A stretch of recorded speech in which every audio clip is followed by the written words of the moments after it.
remember, like in 8th grade, we had these legal courses where they taught us this term, the fruit of the poisonous tree, which I've always tried to find some reason to make that true when I did something wrong. But the evidence used to get the FISA warrants that started this whole thing was fake evidence. So isn't this whole investigation 8th grade fruit of the poisonous tree? Wong Sung is the name of that case. But yeah, so the answer is there's always a taint that goes through it and follows it like tainted blood, and it gets and it corrupts the whole thing. It also is true in the law that if you get to a place for the wrong reason, but you could have gotten to there for the right reason, then the law allows that thing to be used again. It's kind of removing the taint. And I think it's a lot of what Mueller is trying to accomplish. That he may have gotten here by one way, he's going to find a way to get around to the other way, and that's his goal. Give a special prosecutor unfettered powers, they'll go forever. When I hear a term like removing the taint, It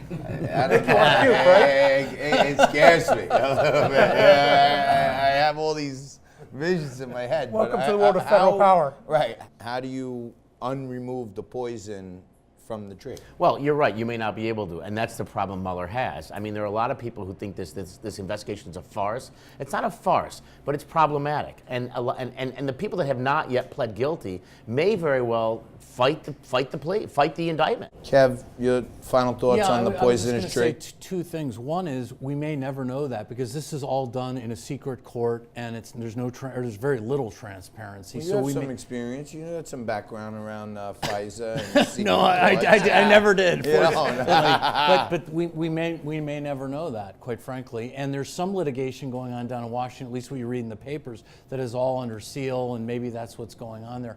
I want to make a broader statement. I lived down in Washington for 10 years of my life. I went to Georgetown Law School, worked at the SEC, and did a short stint in the U.S. Attorney's Office.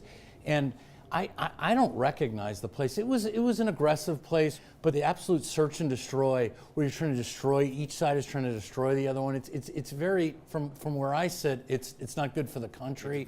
I think our enemies around the world, or people that don't like us, probably enjoy this. They probably put gas on the fire.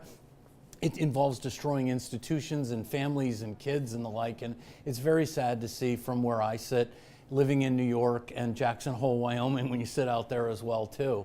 So I just wanted to make that comment. So guys, thank you for coming down. Yeah. We had change of venue tonight. We're at the beautiful Cantina Bella for this Tonight Show, and hopefully we'll be here again. And before we go, give us a prediction.